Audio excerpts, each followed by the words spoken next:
입니다. 독일에 거주하는 무슬림은 난민을 포함해 500만 명이 넘는다고 합니다. 독일 국민의 7%에 해당되는 숫자입니다.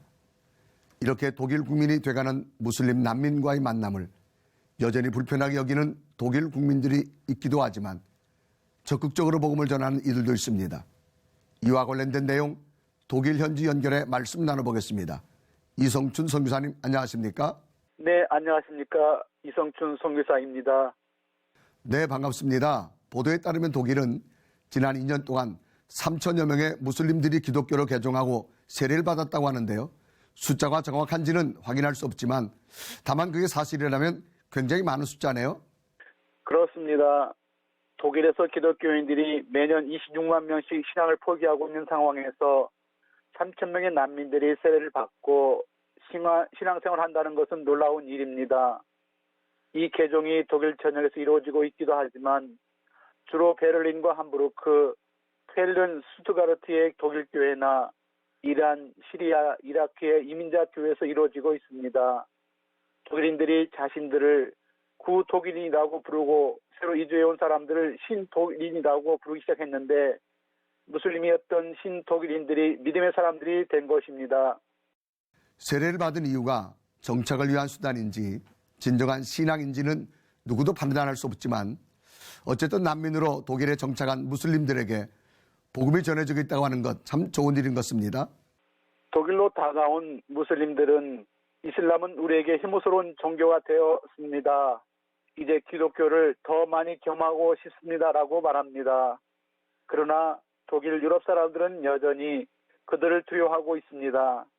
난민들은 세례를 받는 것이 체류의 긍정적인 요인으로 작용한다는 것을 알고 있고 또 기회로 삼으려고 합니다. 그러나 난민 사역자들은 십계명이나 주기도문을 단지 암송하는 것을 세례의 기준으로 삼지 않고 신앙의 고백과 더불어 불안했던 자신들의 모습 속에서 평안해지고 화해와 용서를 이루는 내적 외적인 삶의 변화를 실제로 이룬 사람들을 세례주고 있습니다. 독일은 다른 어떤 나라보다도 난민들을 포용하고 받아들인 국가인데요. 일상 속에서 무슬림들을 편안하게 만날 수 있다는 것 정말 중요한 문제인 것 같습니다. 선교사님 어떻습니까? 일하시며 선교하시는 하나님이 유럽과 독일로 난민들을 보내고 있습니다. 그렇지만 독일 사람들의 67%는 난민의 유입을, 66%는 난민들에 대한 섬김의 요구를 불안의 요소로 보고 있습니다.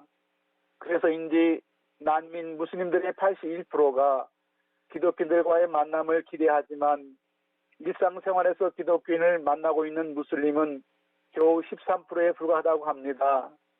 독일 기독교인들이 무슬림을 테러의 주동자들이나 사회 불안의 요소로만 보지 말고 진 앞마당으로 다가온 이웃으로 여기고 사랑하고 복음으로 섬겨야 할 것입니다. 기독교인들이 신앙인으로서 자신의 얼굴을 가지고 신앙과 삶 속에서 그들을 동행해 주어야 합니다. 네, 무슬림 난민을 불안의 대상이 아닌 함께하는 이웃으로 여기는 것만이 복음의 길을 여는 방법이라는 것 우리도 다시 한번 기억해야겠습니다. 선교사님 오늘 말씀 감사합니다. 네, 감사합니다.